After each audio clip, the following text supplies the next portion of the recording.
Assalamualaikum warahmatullahi wabarakatuh. Apa kabar pemirsa? Senang sekali bisa bertemu kembali karena sudah lama tidak bertemu di dalam program kesayangan kita, Podcast DKTV, TV Masa Depan Dakwah dan Komunikasi.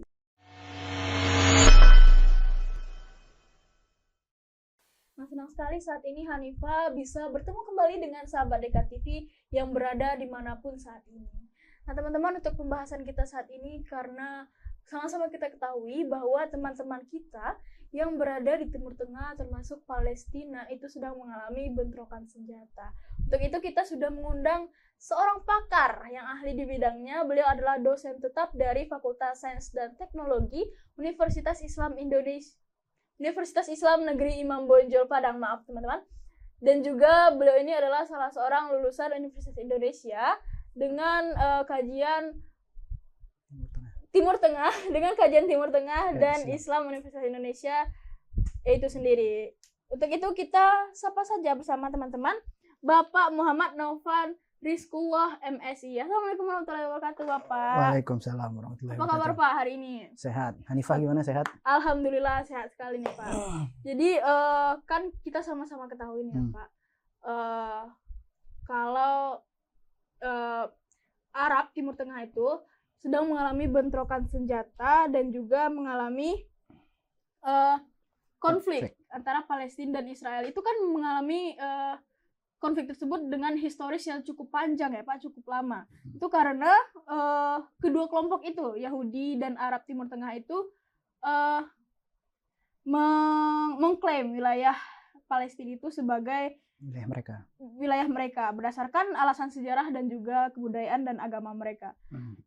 Karena ini tentang sudut pandang teologis kan Pak. Jadi bagaimana menurut ilmiahnya, dari sudut ilmiahnya bagaimana Pak? Oke, terima kasih. Jadi konflik, kalau kami nyebutnya, kalau dalam kajian ilmiah disebutnya konflik Arab Israel. Konflik Arab Israel. Kalau konflik Palestina Israel itu masih terlalu kecil. Tapi disebutnya konflik Arab Israel. Kenapa? Karena konflik awalnya itu adalah pertempuran bangsa Arab untuk mendapatkan kemerdekaan mereka kembali dengan bangsa Israel yang mendadak datang ke rumah mereka. Nah, ini salah satu kajian sejarah yang panjang juga. Kalau kita jelasin, saya mohon maaf kalau dulu saya kuliah itu satu mata kuliah sendiri. Jadi itu 16 pertemuan bahas Arab Israel gitu ya. Jadi mungkin kita cepat-cepat saja gitu ya. Jadi kalau konfliknya secara historis ya, kita tidak bisa memungkiri Palestina itu wilayah yang sangat problematik dari segi apapun itu. Dari segi sosial, budaya, agama dan segala macamnya. Dari segi agama saja, 3 agama besar itu lahir di Palestina. Palestina. Nah, baik itu Nasrani yang meyakini Yesus disalib di situ, lalu Yahudi yang mereka punya ada tembok ratapan, kuil Solomon, lalu juga Islam yang kiblat pertama umat Islam di situ, Al-Aqsa. Tapi semua punya teologis masing-masing nih. Nasrani punya teologis masing-masing terhadap tempat tersebut, yang nanti mengakibatkan nanti ada perang salib. Terus Yahudi juga mengakibatkan sebagai tempat yang dijanjikan buat mereka oleh nabi mereka Ibrahim gitu ya. Dan juga Islam yang meyakini itu adalah tempat yang sudah diwarisi dari zaman Umar bin Khattab. Nah, ini panjang kalau kita bahas teologisnya. Bahkan ada kalimat teologis yang kita kenal gitu ya. Kalau Israel Palestina selesai konfliknya berarti udah kiamat. Nah, itu udah itu viral. Teologis. Maksudnya kajian agama. Tapi yang kita bahas adalah kajian ilmiah. Nah, kajian ilmiah ini kita mulai tarik lebih dalam ketika kita sudah masuk ke era modern sebenarnya. Era modern itu ketika sudah mulai kita kenal konsep namanya nation state atau negara bangsa. Negara bangsa. Baru kita mulai mengenal daerah Palestina itu namanya Palestina. Karena dulu namanya apa? Dulu namanya kan Bumi Syam atau segala macamnya. Nah, tapi ketika sudah mulai ada konsep nation state, mulai ada definisi penamaan namanya negara Palestina atau Palestina sebagai state, sebagai sebuah negara. Nah, di sini baru kita bahas mungkin secara historisnya adalah kita mungkin harus tarik jauh lebih dalam ketika ada kesultanan, kekhilafahan namanya Utsmani itu kalah perang dunia 1, boom mereka kalah, dan yang menang perang itu 2 negara. Satu namanya Prancis, 2 namanya Inggris. Nah, Prancis dan Inggris tahun 1919 itu punya 2 duta besar yang cukup terkenal namanya Sykes-Picot. Sykes dan Picot. Terus mereka bikin perjanjian, terus perjanjiannya itu dilukiskan dalam 2 orang sedang makan kue, sedang motong kue. Nah, kuenya itu adalah daerah bekas wilayah kekuasaan Utsmani. Nah, salah satu kue yang dipotong itu adalah Palestina. Yang kebetulan kuenya itu jatahnya Inggris. Makanya kalau Anda lihat itu negara-negara Afrika dan negara-negara di Arab itu dijajah cuma 2 negara. Satu Inggris, satu Prancis. Makanya di Prancis itu banyak pemain-pemain bola tuh dari Prancis tuh dari Afrika. Karena mereka dulu dijajah sama Afrika. Karena bekas wilayahnya Utsmani. Begitupun Arab. Beberapa negara Arab kayak Qatar, yang sekarang kita kenal Qatar, dulu jajahan Inggris. Uni Emirat Arab dan segala macamnya. Nah, cuma satu negara yang nggak dijajah Inggris namanya Arab Saudi. Nah, kenapa Arab Saudi nggak dijajah Inggris? Arab Saudi itu dulu bekerja sama dengan Inggris, keluarga Ibnu Saud ini untuk dalam tanda kutip memberontak Turki Utsmani. Jadi kan kalau Turki Utsmani itu diberontak sama orang Arab kan, sama Muslim itu susah gitu. Cuma ini saya nggak mau panjang lebar karena ini terlalu panjang kali kan. Kalau mau tahu nonton film. Judul filmnya namanya Lawrence of Arabia. Lawrence of Arabia. Itu agen dari Inggris yang mengacak-ngacak Timur Tengah. Nah, itu kalian tahu ceritanya nanti kenapa Arab tuh bisa dibagi kuenya sama orang Inggris. Nah, tapi kalau kuat nonton 3 jam itu kan, itu 3 jam tapi terlalu panjang. Nah, intinya adalah Inggris pegang kekuasaan di situ. Nah, Inggris tiba-tiba dia lewat Perdana Menteri luar negerinya namanya James Arthur Balfour, dia tiba-tiba ketika saat itu orang Yahudi itu terusir di Eropa. Orang Yahudi banyak makanya Hitler tuh bantai orang Yahudi segala macam. Nah, orang Yahudi ini pusing, dia tidak dapat rumah kan. Tiba-tiba kerajaan Inggris bilang, "Kamu boleh pergi dari Eropa, tapi kami cariin rumah baru." Nah, rumah baru itu kebetulan adalah rumah yang diinginkan juga. Yaitu rumah dalam kajian teologisnya itu rumah yang dijanjikan, namanya Palestina atau ya daerah Syam sekarang yang kita kenal.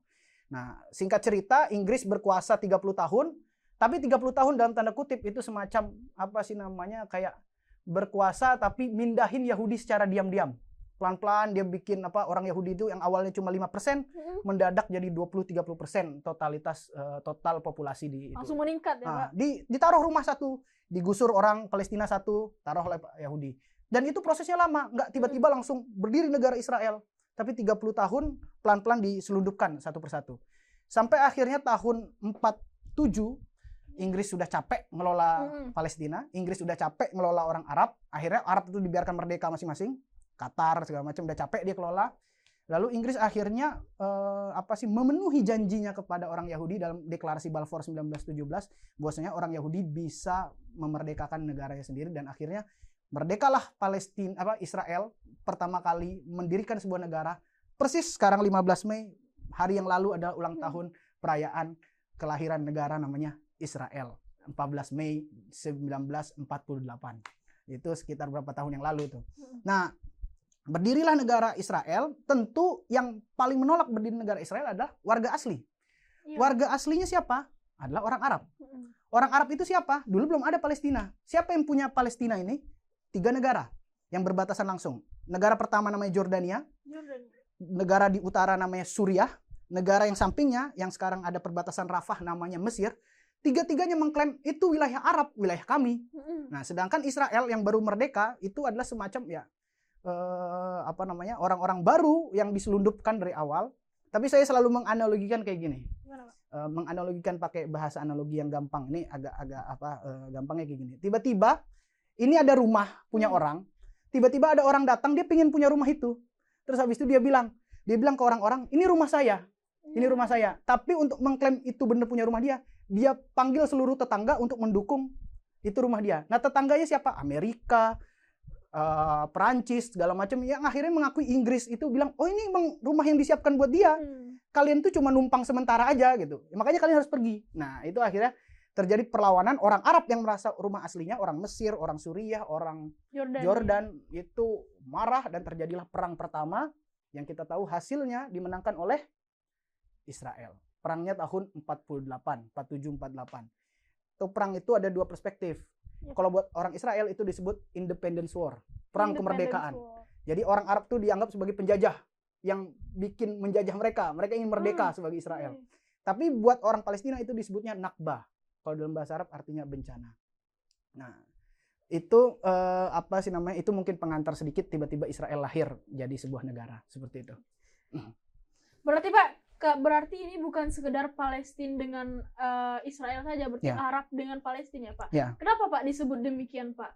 Bagaimana bisa disebut demikian? Ya karena perang selanjutnya adalah perang antara orang Arab dan orang Israel itu sendiri. Nah, walaupun akhirnya di masa yang akan datang kita akan mengakui akhirnya Mesir, Jordan dan Suriah akhirnya cabut masing-masing.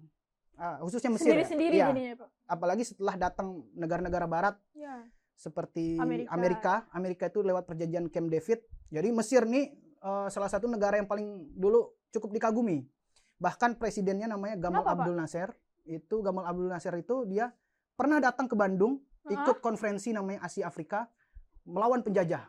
Kan dulu Soekarno anti penjajahan. Nah, si Gamal Abdel makanya dia suka perang gitu kan, lawan Israel tuh paling ini. Tapi setelah nggak lama Israel juga mulai menyadari, dia bilang kayak gini, kayaknya kalau kita musuhan sama tetangga kita ya kita akan musuhan terus. Makanya akhirnya dia butuh bahasanya kerjasama dengan negara tetangga, dengan Mesir, dengan Suriah, dengan Jordan, tapi butuh teman pendampingnya atau yang jadi mediator.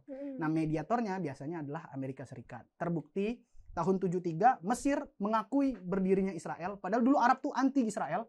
Tapi tiba-tiba mengakui lewat perjanjian namanya perjanjian Camp David tahun 73. Israel diakui sebagai negara oleh Mesir, difasilitasi oleh Amerika. Tapi dapat syarat juga. Intinya Israel kasih satu bukitnya namanya Bukit Sinai. Nah, dikasih tuh satu Bukit Sinai buat Mesir lagi, tapi Mesir bilang kamu syaratnya ngakuin Israel tuh ada. Nah, sejak saat itu menjadi negara pertama dalam negara Arab yang mengakui lahirnya Israel. Maksudnya dalam artian ngakuin sebagai negara. Dulu tuh nggak diakui, orang Arab tuh anti Israel. Tapi sejak Mesir, habis itu nanti diakui kedua oleh Jordan, baru terakhir tahun 2000 yang terbaru ini 2019-2021 lewat Donald Trump, Uni Emirat Arab dan Bahrain itu mengakui itu sebagai Israel. Jadi itu yang menjadi kenapa Israel ini bisa akhirnya eksis dan diakui, bahkan mulai dapat teman orang Arab baru gitu. Berarti Israel ini bukan bergerak sendiri ya Pak, ada negara-negara lain yang berada di belakang Israel itu sendiri. Berarti apa negara yang paling berpengaruh untuk ke eksisan Israel ini Pak? Dan negara apa saja Pak? Ya tentu Amerika Serikat dan Inggris ya, tapi yang dulu Inggris karena udah capek, dia udah terlalu sering main di Arab, dia capek. Lalu sekarang Amerika Serikat, karena Amerika Serikat itu berkepentingan sekali karena sumur minyaknya itu, ini kita harus mengakui bahwasanya Timur Tengah itu punya dua potensi besar gitu. Potensi agama dan potensi ekonomi. Dan potensi ekonomi ini baru ketemu tahun 19 oleh potensi ekonomi bahwasanya di bawah tanahnya Timur Tengah itu banyak cadangan minyak dan gas. Makanya Amerika itu senang sekali dia bekerja sama karena ya mau nggak mau dia harus akui minyak dan gas ini paling berpengaruh di dunia kan. Kita mati lampu, jalan ke sini semua pakai minyak dan gas. Segala macamnya lah ya. Jadi dampak ekonominya luar biasa. Nah, ini termasuk bagaimana Amerika punya kepentingan besar terhadap sumur-sumur minyak yang ada di Timur Tengah seperti itu. Walaupun sekarang ya negara yang baru lahir setelahnya itu adalah Palestina itu sendiri. Nah, Palestina itu kan baru lahir tahun 47-an ketika PBB itu bilang kayak gini, udahlah Mesir bikin daerahnya sendiri, Suriah, Jordan gak usah ikut campur, biar di tengah itu dibagi jadi dua negara, satu Palestina, satu Israel. Nah, ini yang jahatnya dari PBB. Jadi PBB itu baru berdiri tahun berapa, tapi langsung ngasih usul ke konflik ini, dikasih usul, Israel jatahnya segini, Palestina jatahnya segini. Dan jatahnya itu luar biasa, bedanya. Kalau dulu tuh Palestina itu total 100%, sekarang 70% jatah Israel, dulu langsung diproposalkan nama PBB, 20%, 30%, 20%-nya punya Palestina, lalu sisanya milik bersama. Nah, salah satunya itu Yerusalem yang milik bersama. Seperti itu.